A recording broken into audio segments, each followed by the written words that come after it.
I was on eBay a while back and I came across a mouse of a design I didn't recognize, and after trying and failing to find any information on it, I decided to order one, and what I received was not remotely what I expected.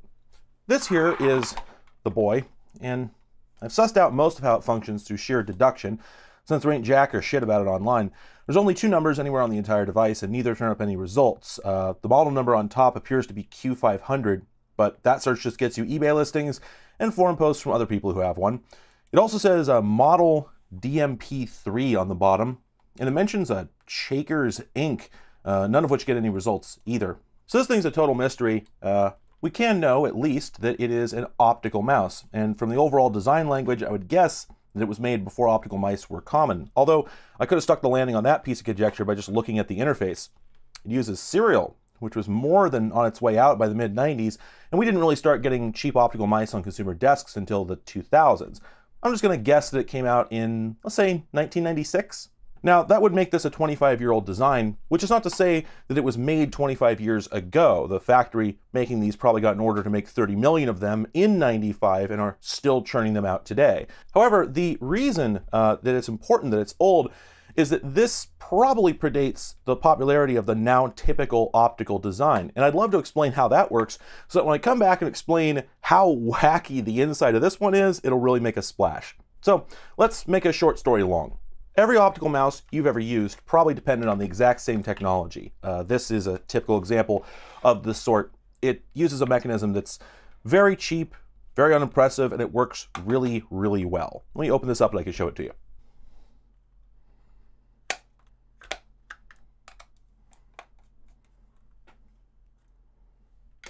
It's not very impressive.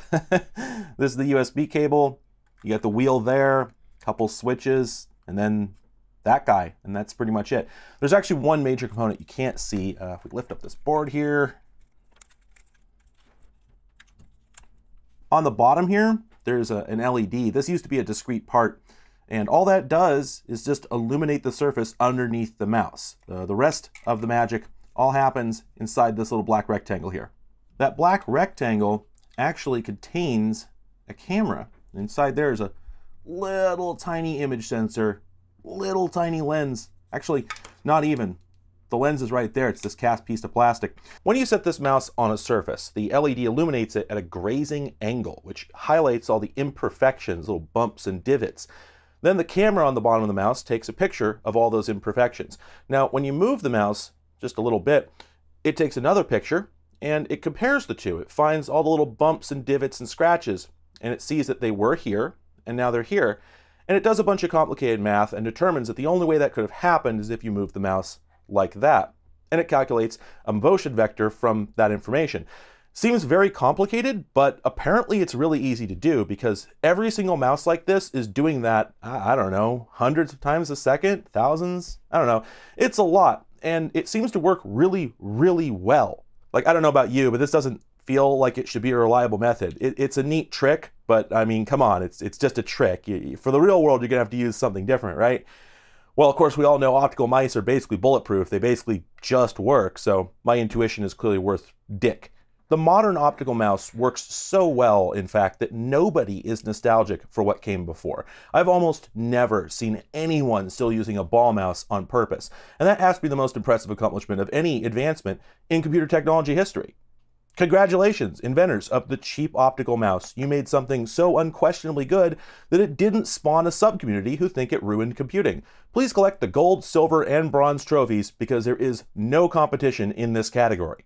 Naturally, by the end of the 90s, some semiconductor company was producing these by the bushel, and anyone could buy one for pennies, and they're completely fully integrated. They even have the USB and PS2 interface on board, so anyone who wants to make a mouse using this obnoxiously high-tech and seemingly overcomplicated technique just has to fabricate a really basic PCB, buy a couple other simple components, cast some cheap plastic, and they're off to the races. Now, while the concept of an image tracking mouse had actually existed for decades, prior to the invention of those all-in-one modules, optical mice were too expensive for the mass market, which is why we all just had ball mice. However, there was at least one optical design that was available even in the early 80s at relatively consumer-esque prices. That was the mouse systems design, which a lot of people will recognize particularly because it was used for a lot of early Sun machines. Now, it wasn't just for Suns. Got this one for a Texas Instruments Explorer here, for instance, and these really came out for every platform under the sun. No sun intended. Sorry, I promise, that's the last Sun. Now, you'll notice that the bottom of this has 2 holes in it instead of the 1 that we're used to on modern optical mice. If you had eagle eyes, you might have noticed that the Q500 has 2 as well. That's for similar but different reasons. We'll get to it later. There's a lot more going on inside one of these. First off, we'll see that the reason there are 2 holes is because there's actually 2 LEDs, and they're different colors. You can't quite tell from here, but one is red and one is actually infrared. Like the modern design, these of course illuminate the surface below the mouse, and then the image is projected upwards through 2 little plastic lenses. However, unlike the modern design, you'll notice there's no sensors here. In fact, the sensors are all the way over here, and the image gets there by way of a pair of mirrors mounted to the top shell. The image actually comes up at a 45 degree through these lenses, hits these mirrors, and gets reflected back down onto the sensors. It's really wacky. I guess they just couldn't figure out how to get these guys mounted upside down like they do nowadays. Now, these are not like CCD image sensors. They don't generate a complete image. They're basically just simple photodetectors, which is a type of device that produces a voltage based on how much light is hitting it. You can tell immediately that they have an orientation to them, however. One is obviously horizontal and one's very clearly vertical, and this starts to hint at how the device works. Clearly, this one handles the horizontal movement, and this one handles the vertical movement. But since each one gets the light from one of the 2 LEDs, that means that one of these gets red light and one gets infrared light, and that seems kind of weird. Most surfaces, like this one for instance, they don't react differently to different wavelengths of light in a consistent way based on which direction you're pointing at them. That's not really a thing, so this seems pointless. But the reason for it is that this mouse does not work on most surfaces. This mouse actually takes a special custom mouse pad, and a real exotic one. That's actually a piece of aluminum, and this grid printed on here. Let's get up in there. Yeah, see? It's a little tiny fine pitch grid printed on there, and that grid is essential to how this works. At first glance, it looks like the entire grid is printed in blue, but if you look closer, you'll find that half the lines are blue while the other half are sort of a grayish color. This is where the 2 wavelengths come into play, of course. The blue lines would appear black under red illumination, while the gray lines would appear black under infrared. I could have that backwards, but the point is, each LED here is only going to get its matching color of grid line, and the other ones won't show up. So the image cast on each sensor will only show the information it's interested in. And so now we have 2 sensors getting 2 different axes of information, which all sounds very reasonable. Now, to make that count for anything, these photosensors have to be pretty sophisticated for the era. Your typical off-the-shelf photosensor just detects a single point of light, but these ones are more sophisticated than that. If you look closely, you can see that they actually have 4 separate segments. That's why they've got 8 legs on them. They're actually 4 photosensors in one trench coat, and each one detects 4 points of light in a row, side by side. Now, you could put 4 photodiodes in a row, but then they'd be spaced out by the size of each photodiode. These ones get much closer. I don't know if these are custom parts or what. So that basically means that each one of these is taking a little 4-pixel linear photograph of the space under the mouse. One vertical, one horizontal. Well, what do you do with that? Well, I read Mouse Systems patents to understand more of how this worked, and basically when the mouse is sitting on the pad, an image of the grid is projected onto the 2 sensors, and the magnification ensures that adjacent grid lines will always cast shadows on exactly 2 cells, with an empty cell in between them. Now, suppose that we convert the output of the sensor into binary. So we'd have 4 bits, each one indicating whether there is or isn't a grid at that location. So for this one, we'd have 0, 1, 0, 1. When the user moves the mouse, the output will change. For instance, if they move to the right, the grid lines will move left and land here, creating the pattern 1010. If they continued moving, it might change to 0100 and eventually 1001 as another grid line overlaps the end of the sensor. Of course, if the user had moved the mouse to the left, you would have the inverse bit sequence. You might have picked up that this is really no different than the modern motion tracking approach, just using far fewer pixels. But since there are only 4, the amount of information it's collecting is so minimal that they needed to use the special pad to give the mouse a stark enough image that it could reliably identify the motion. If it were just the imperfections of a table, the mouse wouldn't have enough context information to know what it was looking at. Given the era, it's impressive that they actually found a solution that would fit into the technology available at the time. With the horsepower and imaging technology that was available in something of this size and cost, it's really very impressive. Mouse Systems really pulled it off. Nonetheless, it seems like very few consumers had these. I certainly hadn't seen one until the late 2000s, and from the apparently quite high build quality and the metal mouse pad, I'm guessing they weren't cheap. So with all the context established, let's move on to the new kid on the block, which certainly was cheap. It weighs almost nothing, it has the shiny look of market-dumped ODM trash, and the buttons feel squeaky in that way that you only get in the worst plastic products. By all right, picking this up, you would think that it was a $1.50 ball mouse until you turned it over and saw that where a ball should be, there's a curious diagonal strip of pinholes. You know what? They aren't even diagonal. It's an optical illusion. I got. They're so strange and captivating, so I just assumed that this was how it worked. I was picturing some sort of brilliant approach with 3 staggered sensors and a lot of math, but well, I'll show you what those holes are for later, but they actually do not help the mouse figure out where it is, or even where it isn't. Well, perhaps this photo from the eBay listing will clarify things.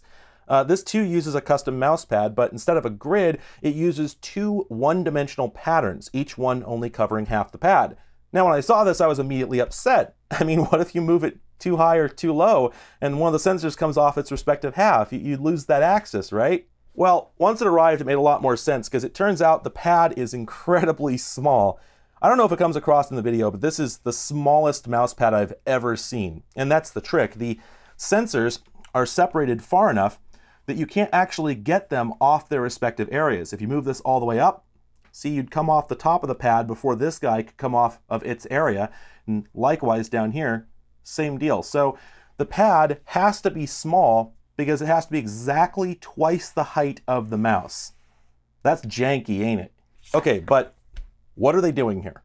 Okay, so they've taken a grid and split it, conceptually, in 2. So instead of the X and Y axes occupying the same space and being separated by wavelength, they're instead in 2 separate physical spaces and using the same wavelength. This seems worse, probably, and I suspect they just did it to save on LEDs, which implies on its own that they've probably skimped on the design, but you'll be astonished at just how much skimpage has occurred. This is the cheapest optical mouse design ever invented, bar none, and it accomplishes that by almost not being an optical mouse at all. Let's open it up, and I'll explain what the hell I mean by that. Its first unique quality is that there are no screws at all, which is a new level of cheap to me. The whole chassis is just 2 plastic halves with no hardware. Just put a screwdriver in here, and there it is. All right, are you ready? Is everyone ready? I doubt it. I'll give everyone a few seconds to catch their breath. What the hell is this? Are those fiber optics? What's this big gray monolith? Is there an adult here? What you are looking at is by far the most impressive achievement in the field of saving money. The folks who designed this deserve a zinc trophy for cost cutting because this thing has accomplished the nearly impossible. This is an optical mouse that has no specialized components. The modern optical design uses that special little black rectangle, a dedicated chip with a whole computer and image sensor in it, and even the Mouse Systems design uses those funky quad photo sensors, which I'm sure they ordered custom. But this uses only off-the-shelf components widely available at the time, and every single custom part is just cheap molded plastic. While these are, for instance, genuinely fiber optic strands, they're very thick, very simple, closer to the acrylic light pipes you'd find in a cheap network router. These can be made by almost any factory and have no particular tolerances. The LEDs here and here are both infrared, which is interesting. Knowing how this works, I feel like it could have been done just as well using plain red LEDs, but either option was still very inexpensive. Besides the LEDs and the unknown chip here, we have some capacitors, some resistors and diodes, and 1 transistor, and that's it. The monolith in the center into which the fiber optics go can actually be disassembled by popping these tabs, and that reveals 2 plain photodiodes. And both the fiber strands go into those diodes, and that's it. That is everything that we know about this device. So this design is completely unique, different than all other approaches to making a mouse in history. And since the chip resists all attempts to identify it, all we can do is guess at how it works. But I think it's self-evident if you stare at it long enough. So here's my interpretation. Okay, so the LEDs illuminate the surface under the mouse, and the light is carried by 2 strands back to both photosensors. I was confused by this at first because if both fibers are coming out of the same spot here, then they're capturing the same information. So why get redundant info on both photodiodes? Doesn't seem to make any sense. And how would the mouse know which direction it's moving by sampling only one point anyway? It also seemed like this would be really imprecise, since the mouse would only see a transition when you moved onto or off of a stripe. And since there's only about 100 stripes on here, a trip from one side to the other would produce about 200 pulses, which isn't really enough for smooth mouse movement, I think. So convinced that this thing would be unusable, I hooked it up to my PC to see just how poorly it performed. And lo and behold, it worked pretty well. It felt a little rougher than a normal mouse, maybe, but nothing you'd notice if you weren't paying attention, I think. The only real criticism I found is that if the pad is rotated relative to the mouse, it starts to get weird. You get like diagonal movement, which is just unavoidable with this design, I think. You really have to keep it straight, which is harder than it might seem. Also, if either one of the sensors manages to slide off the top or bottom of the pad, you will indeed lose that axis, even though you weren't fully off the pad yet, which is kind of a bummer, but not as bad to deal with as I expected, and neither of these are showstoppers. I couldn't figure out how performance this decent was possible. There just aren't enough lines on the pad. I puzzled over this for a while, but after studying the pickup assembly, I think I figured out what's going on, and it's pretty cool. Most optical mice have a lens over the sensor assembly, but this one doesn't. If you notice, the two fiber strands are just hanging out right there, and they are side by side. So while I was thinking that they were sampling the same spot, in truth, they capture 2 points right next to each other. If we take the pad and put it right next to the sensor, you can see that the width of 2 strands equals exactly the width of one line, and now it starts to make more sense. Since it samples 2 bits, it offers about 4 times the resolution you would expect from this pad. While there's only about 100 lines, each one produces 4 state transitions. As the mouse moves across the pad, each fiber strand hits each stripe twice. One on, then the other on, then one off, then the other off. So in the full width of the pad, there will be about 400 transitions, which is a reasonable number to produce smooth motion. The reason that both pairs of strands terminate into both photodiodes is to save more money. While the mouse systems design has dedicated sensors for each axis, this one shares resources by strobing the 2 LEDs, turning on only one at a time, so it can sample the horizontal, then the vertical, and so on. Instead of the sensors having to be the size, shape, and orientation of the data being sampled, the designers figured out that they could reshape the information, move the components of the image around to make it fit these cheap generic components, and also use the same components for both orientations. It's brilliant! Honestly, they could have gone even more hardcore with this. There could be a whole matrix of fibers carrying a rough image to a grid of photodiodes. You could make a device that works like a modern optical mouse, but without a specialized sensor, just off-the-shelf parts. I wouldn't be surprised if that product exists out there somewhere. In fact, I suspect it might. So that's basically how I think it works. I think it's super awesome and ridiculous, and I have a further hypothesis that I don't really have the skills to prove, but it seems plausible, and here it is. I think that this, in truth, is a ball mouse. Let me explain. Here's a ball mouse. Let's open it up.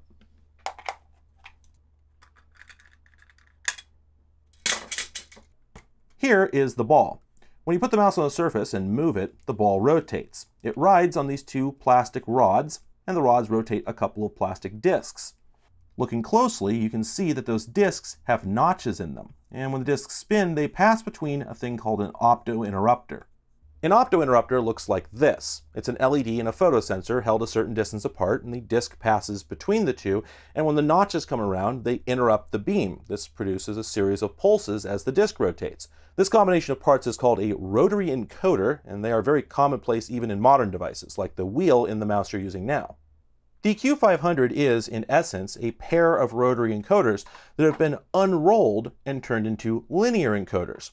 You're moving the sensor past the light and dark instead of the light and dark past the sensor, but it's the same principle.